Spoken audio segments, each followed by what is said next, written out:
From the heights of New York, at the edge of Harlem, rises the largest Gothic cathedral in the world.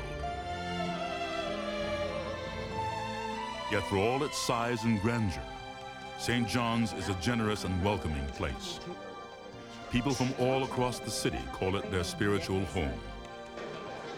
For on this roof flourishes a remarkable world devoted to the ideals of healing, community, and social change.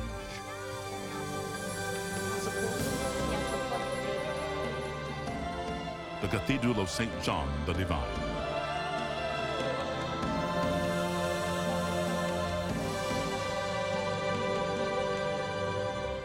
A cathedral, if it's alive, is always sort of a work in progress. It's not a finished thing. It's like life itself. It's constantly evolving and making mistakes and changing and reevaluating and going ahead. Larger than Chartres, larger than Notre Dame, St. John the Divine has taken 100 years to build, and still it remains unfinished. Perched at Manhattan's highest point, on Morningside Heights, St. John the Divine looks out over a tale of two cities. One is an affluent world of learning and power, of great universities and medical centers. The other is a world of abandoned buildings, wounded families, and some of the greatest poverty in America. At St. John's, the energy of the poor transforms the resources of the rich.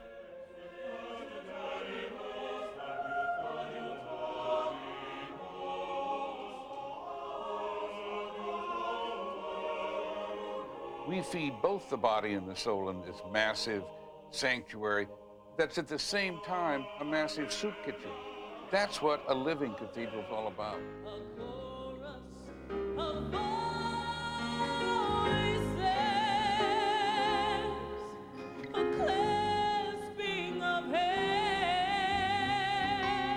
The cathedral confronts not only the poverty of the surrounding streets, but also the ecological crisis facing our planet.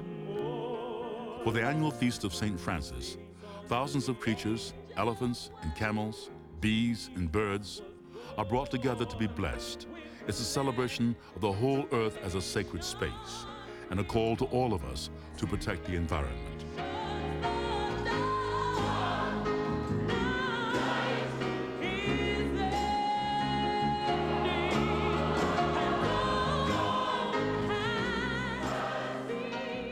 John Best spends his days working with thousands of teenagers in the cathedral's Manhattan Valley Youth Program, known to young people as the Valley. We're in a society where things are getting so devastated that young people can no longer function. So when young people come into the Valley, we look beyond the pain, we look beyond the hurt, we look beyond the devastation. In meeting rooms set aside for them beneath the cathedral nave, teenagers get an all-important chance to take responsibility for their lives. Now what you gonna do? Because you can't make that decision by yourself. She can't make that decision by herself. Y'all gotta come together. I'm saying though, why you just can't leave it at that? Not like that. It's her baby. Not like that. Not like that. He already knows what he's gonna do. He's gonna leave her. He can't man say he's gonna cut her loose. Chill, man. I'm gonna talk to her and her mom. Good. You want to talk either about what you heard, what you saw, what you felt, anything? I mean, it has a vast chemistry of individuals assembled in this one structure, working together on different things. It has something for everybody. The cathedral is a place that has something for everybody. Obviously, mine was young people. They are the ones that are abandoned. If you have family problems, academic problems, anything else, they'll just help you with it. Opening wide its doors, the cathedral invites the world inside and gives voice to the most spirited ideas of many faiths and cultures.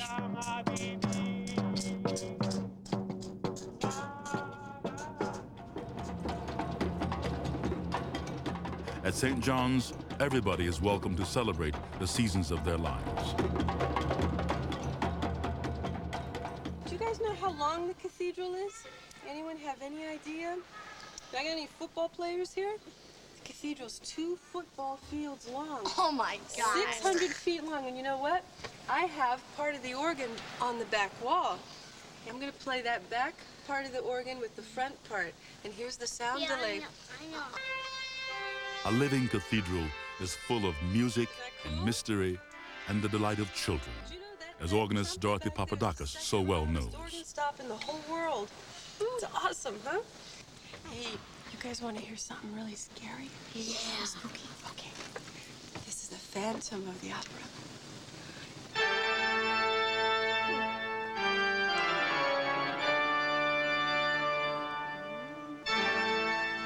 Artist in residence Philippe Petit reminds us that this is a place where people are encouraged to soar as high as they can go.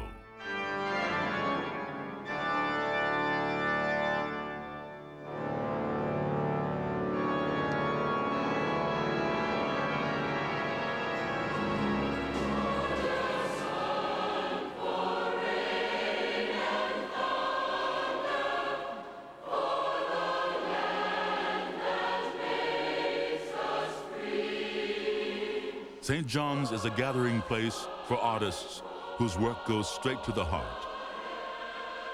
Often people leave the cathedral inspired and ready to go out and make a change, and many actually do. In 1979, St. John's brought master masons from England to carry forward the work on its still unfinished towers. They served as teachers, training recruits from the neighborhood's unemployed in the ancient craft of stone carving. Today, more than 200 artisans trained at the cathedral travel across America practicing their trade, and the church itself draws closer to completion.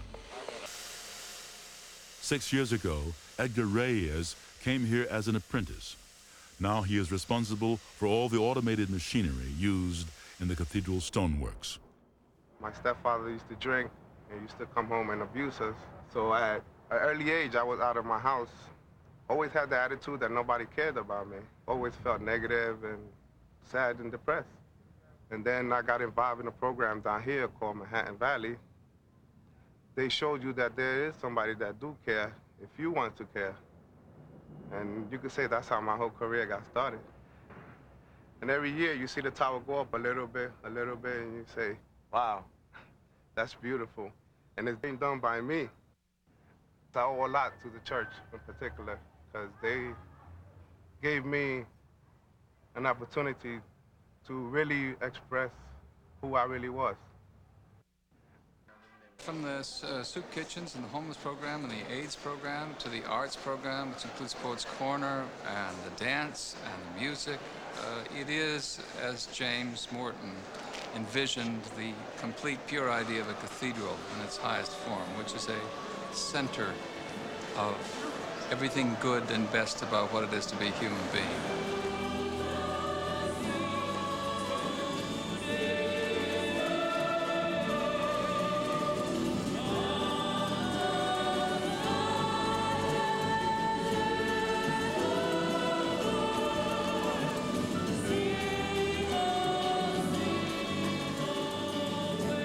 Today, St. John the Divine carries the idea of a living cathedral into the 21st century, ever responsive to all the needs of its community, fulfilling its mission to bring the tools for change to the people who need them most.